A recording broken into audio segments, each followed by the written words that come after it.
अस्सलामुअलैकुम एवरीवन, कैसे हैं आप सब। मैं उम्मीद करती हूँ आप सब बिल्कुल खैरियत से होंगे, अपने घरों में खुश और महफूज होंगे।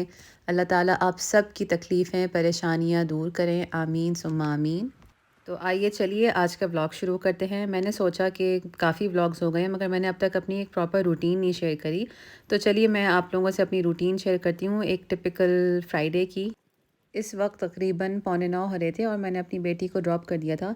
वैसे तो यूजुअली दोनों पिक एंड ड्रॉप मैं ही करती हूँ, मगर क्योंकि आजकल ठंड बहुत बढ़ती जा रही है, कभी तेज़ हवाएं चल रही होती, कभी बहुत शदीद बारिश हो रही होती है सुबह के टाइम, तो ड्रॉप मेरे हस्बैंड ही कर देते। मगर इस दिन क्योंकि अच्छी धूप निकली हुई थी, खुश्क मौसम था, ठंडा था मगर अच्छा मौसम था, तो मैंने ही ड्रॉप कर दिया था। और ये देखिए मुझे रास्ते में छोटा सा क्यूट सा स्क्विरल दिखा था। यहाँ पे अक्सर ये बहुत दिखती हैं और बल्कि यहाँ पे तो और भी तरह के एनिमल्स दिखते हैं, जैसे फॉक्स अक्सर हमारे घर के करीब दिखता है। किसी दिन मौका मिला तो मैं आप लोगों को ब्लॉग्स में दिखाऊंगी। मेरे हस्बैंड ने उसकी जो है वीडियोस रिकॉर्ड करके रखी हुई हैं, तो मैं भी इंशाल्लाह वो आप लोगों के साथ शेयर करूँगी। तो बस घर का रास्ता तकरीबन 9-10 मिनट का है। और फिर इस तरह मौसम अच्छा हो तो वॉक का तो मज़ा दोबाला हो जाता है। फिर वैसे मैंने 1-1.5 महीने पहले एक्सरसाइज करनी शुरू की थी सुबह के टाइम, मगर बस वो छूट गई थी। अब मुझे दोबारा इंशाल्लाह वो स्टार्ट करनी है, तो उसकी जगह अगर मैं ये वॉक कर लूँ ना तो बहुत अच्छा रहता है फिर। अच्छा, बाहर की लाइफ ऐसे है तो बहुत टफ़, जैसे मैंने पिछले कुछ व्लॉग्स में थोड़ा बहुत आप लोगों से शेयर किए थे स्ट्रगल्स। तो मगर अगर जहाँ पे स्ट्रगल्स हैं वहाँ पे कुछ फ़वाइद भी हैं, जिनमें से एक ये है कि स्कूल्स बहुत क़रीब होते हैं, तो ड्रॉप करना बहुत आसान हो जाता है। अब जैसे पिछला स्कूल जो मेरी बेटी का था वो काफ़ी दूर था, हमें कार से ड्रॉप करना पड़ता था, तो उसकी अटेंडेंस भी इतनी अच्छी नहीं जा रही थी। मगर अल्हम्दुलिल्लाह अब जब से स्कूल क़रीब हुआ है तो उसकी अटेंडेंस अल्लाह का शुक्र है 100% जा रही है। यहाँ पे अटेंडेंस का भी बड़ा मसला होता है कि 100% होनी है या एटलीस्ट 95% होनी है, उससे बिलो नहीं होनी। तो जहाँ पे स्ट्रगल्स भी हैं वहाँ पे साथ साथ आसानियाँ भी हैं काफ़ी। बस फिर हम घर पहुँच गए थे। अच्छा, यहाँ पे वैसे तो शायद आप में से काफ़ी लोगों को पता होगा, यहाँ पे यूके में घर बहुत छोटे होते हैं, तो अगर आपको स्टोरेज मिल जाए ना तो बस आप समझें आप दुनिया के सबसे खुशनसीब इंसान हैं। क्योंकि एक तो यहाँ पे घर छोटे होते हैं और फिर यहाँ पे स्टोरेज भी बहुत कम मिलती है। अगर किस्मत से मिल गई तो मिल गई, वरना स्टोरेज भी बहुत कम होती है। तो यहाँ पे ये एक बड़ा मसला है कि घर बहुत छोटे होते हैं और स्टोरेज नहीं होता। बल्कि मैं तो कहती हूँ अपने हस्बैंड को कि अगर अंग्रेज़ वहाँ पे पाकिस्तान आके या इंडिया आके हमारे घर देख लें तो वो तो पागल हो जाए कि हम तो महल में रह रहे हैं। क्योंकि यहाँ पे वाक़ई में बहुत छोटे घर होते हैं। मेरे ख़्याल से जहाँ तक मुझे अंदाज़ा हो रहा है, मेरे ख़्याल से 80 गज़ का घर होता होगा या बहुत हुआ तो 100 गज़ का घर। जहाँ तक मेरा अंदाज़ा है, श्योरिटी नहीं है गज़ का क्या हिसाब है, मगर मुझे ये लगता है 80 या 100 गज़ के ही घर होते हैं। और फिर सारे रूम्स जो हैं साफ़ करके, बेड्स टाइडी अप करके मैं आ गई नाश्ता बनाने। मैंने बना लिए थे प्लेन फ्रोज़न पराठे। मैंने दे दिया अब मशरूम एंड चीज़ सैंडविच को धोखा, क्योंकि अब मेरा दिल बिल्कुल भर गया है। मुझे तकरीबन 1.5-2 महीने हो गए हैं खाते-खाते, तो अब बस मेरा दिल भर गया। तो आजकल बस मैं नहीं खा रही हूँ। एक दिन पहले मैंने आलू गोभी बनाई थी, तो प्लेन पराठा कर लिया था और आलू गोभी खा ली थी। अच्छा, अल्लाह का शुक्र है यहाँ पे ये पाकिस्तानी चीज़ें भी मिल जाती हैं, जो पाकिस्तानी ब्रांड्स हैं, जैसे मनो सलवा उसके पराठे मिल जाते हैं और भी बहुत सारी फ्रोज़न पाकिस्तानी ब्रांड्स की चीज़ें मिल जाती हैं। हाँ, बस ये केनेंस की और डॉन की नहीं मिलती है, मगर अच्छा होता है इनका टेस्ट भी। तो बस जल्दी-जल्दी मैंने नाश्ता बनाया। एक जो है छोटा आधे से भी आधा पराठा मैंने अपने बेटे के लिए बनाया था। उसको कोशिश कर रही हूँ कि मैं नॉर्मल खाने दूँ, क्योंकि उसने बिल्कुल खाना-पीना छोड़ा हुआ है। इस दिन मेरा दिल चाह रहा था कि मैं नाश्ता टीवी के सामने अपने बेटे के साथ एंजॉय करूँ। हालाँकि टीवी पे मेरी मर्ज़ी का तो कुछ भी नहीं था, कार्टून ही लगा हुआ था। मगर कभी-कभी अच्छा लगता है इस तरह टीवी के सामने बैठ के नाश्ता करो। तो यहाँ पे मैं कर रही हूँ अपनी ऑयलिंग। मुझे मेरे ख़्याल से साल या कुछ तकरीबन 9-10 महीने तो हो गए मैंने अपने बालों पे ऑयल नहीं लगाया।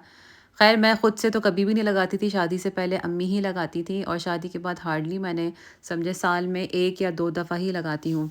तो मुझे इस दिन अपने बालों पे बहुत रहम आ गया और मैंने इनकी फिर ऑयलिंग कर ली।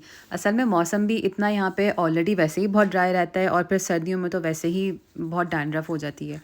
तो बहुत ड्राई हो रहे थे, तो इसलिए मैंने फिर ऑयलिंग कर ली और साथ ही साथ मैंने कुछ मास्क भी लगा लिया था, क्योंकि स्किन भी बहुत अजीब सी ही हो रही थी, काफ़ी ड्राई और डल हो रही थी, तो मैंने फ़ेस मास्क लगा लिया था। अच्छा, शादी से पहले हर वीकेंड बिला नागा मैं प्रॉपर भरपूर स्किन केयर रूटीन करती थी, और इस तरह के प्रोडक्ट से नहीं, घरेलू टोटकों से। जैसे फॉर एग्ज़ाम्पल मेरा जो फ़ेवरेट था ना, ऑल टाइम फ़ेवरेट, क्योंकि मेरी काफ़ी उस वक्त ऑयली स्किन थी, अब तो इतनी नहीं है, अब तो मेरी कॉम्बिनेशन स्किन है। तो उस वक़्त मैं बेसन और रोज़ वाटर बहुत लगाती थी, जिससे मेरी स्किन काफ़ी अच्छी हो गई थी।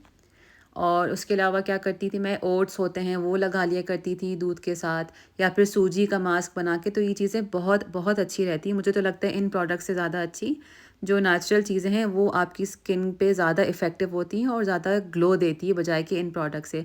मगर अब ज़ाहिर है क्योंकि इतना टाइम नहीं होता है तो मैं भी अब इन्हीं इन्हीं चीज़ों की तरफ, इन्हीं प्रोडक्ट्स की तरफ आ गई हूँ। और फिर ऑब्वियसली शादी के बाद वैसे ही रूटीन चेंज हो जाती है, और स्पेशली जब आपके माशाल्लाह बच्चे हो जाएँ तो फिर तो आप भूल ही जाते हो अपने आप को। हालाँकि मैं अब कहती हूँ ऐसा नहीं होना चाहिए, अपने आप को भी हमें प्रायोरिटी देनी चाहिए। मगर होती है बाज़ वक़्त मजबूरी, रूटीन होती है तो नहीं अपने ऊपर फ़ोकस कर पाते। अब अल्लाह का शुक्र है मेरी बेटी बड़ी है और छोटा बेटा भी इतनी तवज्जो नहीं माँगता है, तो अब अपने ऊपर फ़ोकस करने का मुझे टाइम भी मिल रहा है। और बस फिर इन सब चीज़ों से फ़ारिग होके मैंने घर में पूरा वैक्यूम किया। डीप क्लीनिंग मैं हफ़्ते में एक ही दफ़ा करती हूँ, वो थर्सडेज़ को ही करती हूँ, या कभी-कभी फ्राइडे को भी करनी पड़ जाती है, अगर थर्सडे को ना हो। तो इस दफ़ा हो चुकी थी थर्सडे को, तो बस हल्की-फुल्की डस्टिंग रहती थी और ऊपर-ऊपर से बस वैक्यूम करना था। अच्छा, बचपन में मुझे याद है जब मैं स्कूल जाती थी, ज़ाहिर है सुबह उठने का तो दिल किसी का भी नहीं चाहता था, और वो भी स्पेशली स्कूल के लिए उठो सुबह-सुबह। तो मुझे याद है जब मैं जाती थी स्कूल तो मैं इतनी हसरत से अम्मी को देखती थी कि अम्मी कितनी लकी हैं, उनको घर पे रहने को मिलता है, उनको कितना मज़ा आता होगा जब हम स्कूल चले जाते हैं। मगर अब मैं उस फ़ेज़ में आई हूँ, तो अब मुझे एहसास होता है कि नहीं, घर पे रहते हुए भी बहुत काम होते हैं। तो बस यहाँ पे मैंने अपने बेटे को, उसको नहला के उसको सुला दिया था और फिर मैं आ गई थी खाने की तैयारी करने। दोपहर के खाने के लिए खाना था 1 दिन पहले का ऑलरेडी, तो मैंने रात के खाने की तैयारी करी थी। यहाँ पे मैं बना रही थी चिकन टिक्का। मैंने कोशिश की थी कि जिस तरह पाकिस्तान में मिलते हैं टिक्के, उस तरह के बनाऊँ। तो मैंने दही लिया था, उसमें थोड़ा पपीता डाला, लहसुन, अदरक, शान का टिक्का मसाला, और ये लूज़ मसाले मिलते हैं पाकिस्तान में, ये भी मैंने डाला था टिक्का, और खूब सारा लेमन जूस डाला था और सिरका। और आखिर में मैंने ये तंदूरी मसाला भी डाला था कलर के लिए, अलग से भी मगर मैंने कलर डाला था। तो ये आप लोग ज़रूर ट्राई करिएगा। पपीता भी ज़रूर डालिएगा, भूलिएगा नहीं, क्योंकि उससे बहुत अच्छा गल जाता है चिकन, और बहुत मज़े का लगता है, जूसी जूसी। इन सब इंग्रेडिएंट्स को अच्छे से मिक्स करके आपका मज़ेदार जो है मैरिनेट तैयार है। आप चाहें तो डायरेक्ट चिकन पे भी ये सब चीज़ें डाल सकते हैं, जिस तरह आपको ईज़ी लगे। और इसके साथ-साथ मैंने पराठे भी बनाए थे। दिल तो चाह रहा था पूरी पराठा हो, मगर मुझे वो आते नहीं हैं, तो मैंने सिर्फ़ सिंपल पराठे बना लिए थे। साथ में लच्छे वाली प्याज़ थी और इमली की चटनी, हरी चटनी थी, उसमें इमली की क्वांटिटी ज़्यादा थी। तो ये रात की मैंने वीडियो इस वक्त डाल दी है, तो आप लोग देख सकते हैं कितने मज़े के लग रहे हैं, और वाक़ई में बहुत मज़े के थे, सबने बहुत एंजॉय करके खाए थे। तो चटनी तो बिल्कुल वैसी ही बनी थी, बल्कि जैसी पाकिस्तान में मिलती है। और साथ-साथ मैंने दोपहर को जो है मेरे पास 1 कप के करीब बॉइल्ड चावल ऑलरेडी थे, तो वो वेस्ट होते, तो मैंने उसकी खीर भी बना ली थी। मेरी बेटी को बहुत पसंद है खीर, वो खीर को शीर बोलती, तो मैंने उसको कहा था कि तुम्हारे लिए शीर बनाई है आज मैंने। बस फिर खाने की तैयारी के बाद मैंने रिमेनिंग काम कर लिए, जिसमें था वॉशरूम धोना था मुझे और शावर लेना था। अच्छा, ये सब काम मैं नहीं कर पाती हूँ अगर मेरा बेटा जाग रहा हो, वरना फिर मुझे टेंशन होती है कि वो अकेले क्या कर रहा होगा, कुछ उल्टा सीधा ना कर ले। तो बस ये मसले रहते हैं। अच्छा, यहाँ पे फिर मैंने अपनी बेटी के भी कपड़े निकाल दिए थे, ये इसकी दादू ने दिए थे। तो बहुत खुश होती है जब उसको पता चले कि दादू ने या नानू ने कुछ स्पेशली उसके लिए दिया है, तो वो उसको देख के इतना खुश हुई थी, बहुत खुशी-खुशी उसने ये पहना था। अब सर्दियाँ भी हैं, तो वेलवेट बिल्कुल परफेक्ट है इस मौसम के लिए। जब इस तरह का मसरूफ़ दिन गुज़रता है ना, तो मेरे ज़हन में बस वही जिंगल चल रही होती है डायमंड सुप्रीम की, काम, काम, काम, दिन रात करें हम काम। मैंने शायद पहले व्लॉग में भी बताया था। तो वो तो मुझे लगता है जब ये काम हो ना, तो ज़रूर होनी चाहिए बैकग्राउंड में। बस फिर मेरा दिल चाहा कि सर्दी हो रही है और मुझे नज़ला भी हो रहा था, सूप पीने का दिल चाह रहा था, मगर हिम्मत बिल्कुल नहीं थी सूप बनाने की, तो मैंने निकाल ली थी दाल। दाल रखी हुई थी 1-2 दिन पहले की, तो उसको मैंने सूप के तौर पे थोड़े से चावल ऊपर डाल के उसको पी लिया था सूप समझ के। अच्छा, वैसे दाल का सूप जो एक्चुअल होता है वो बहुत मज़े का होता है। हम जब अबू धाबी में हुआ करते थे, तो किसी भी अरबिक रेस्टोरेंट हो गया, लेबनीज़ रेस्टोरेंट, तो वहाँ पे ज़रूर वो सर्व करते हैं आपको लेंटिल सूप, और उसके ऊपर थोड़ा-सा लेमन डाल के पिएँ तो बहुत मज़े का होता है, स्पेशली इन मौसम के लिए। इस टाइम तक मेरा बेटा सो ही रहा था, तो मैंने खामोशी में बड़े सुकून से अपनी गरम-गरम दाल एंजॉय की। अच्छा, मैंने इसको खाया था कुरकुरी मिर्चों के साथ। ये मेरे ससुराल की स्पेशलिटी है, बहुत मज़े की लगती है और दाल के साथ स्पेशली बनाई जाती है। इसको वैसे मैं अगर बनी भी हो तो मैं उसको रोटी से भी खाती हूँ। ये एज़ इट इज़ भी बहुत मज़े की बनती है, चटपटी होती है और कुरकुरी बहुत मज़े की होती है। मेरी वैसे कोशिश होती है बेटी को पिक करने से पहले या बेटी के घर आने से पहले पहले सारे काम मेरे हो जाएं, तो बस उसी कोशिशों में मैं लगी हुई थी। इस वक्त टाइम कम और मुकाबला बहुत सख्त था, तो रात के खाने की मैं तैयारी करी थी। यहाँ पे मैंने पराठे का आटा गूंद रही थी और मैं सोच रही थी कि नीचे के फ्लोर के बाकी जो रिमेनिंग काम है वो भी मैं कर लूँ। जैसे मुझे वैक्यूम करना था, खाने के बाद काफ़ी कचरा हो जाता है, तो वो सब भी करना था। और फिर व्लॉगिंग में भी मुझे थोड़ी देर हो गई। रिकॉर्डिंग करते हुए कहाँ टाइम गया मुझे बिल्कुल भी अंदाज़ा नहीं हुआ, बल्कि मैं कोई 5-10 मिनट लेट हो गई थी और बेटी के स्कूल खुलने में सिर्फ़ और सिर्फ 5 मिनट है, तो बस मैं भागते-भागते गई हूँ। मैं असल में चाहती हूँ जब मैं बेटी को पिक करके आऊँ तो मुझे घर बिल्कुल साफ़-सुथरा मिले, मुझे कोई काम ना करना हो, तो बस इसी कोशिश में लगी हुई थी। और ये जो आप ज़लज़ला देख रहे हैं आ रहा है, ये मेरा बेटा है, ट्राइपॉड हिला रहा है और साथ में फ़लस्तीन का फ्लैग लहरा रहा था। तो बस ऑलमोस्ट मेरे सारे काम हो ही गए थे, एक आध फिर भी रहता था। और ये आप लोग देख रहे हैं फ्लोर कितना भर गया है पत्तों से, अभी भी रहता है। अभी बल्कि जब मैं वॉइस ओवर कर रही हूँ अब तो बिल्कुल फ्लोर दिख भी नहीं रहा है। अभी पूरी सर्दी ऐसे ही रहने वाला है क्योंकि सफाई का कोई फ़ायदा ही नहीं है।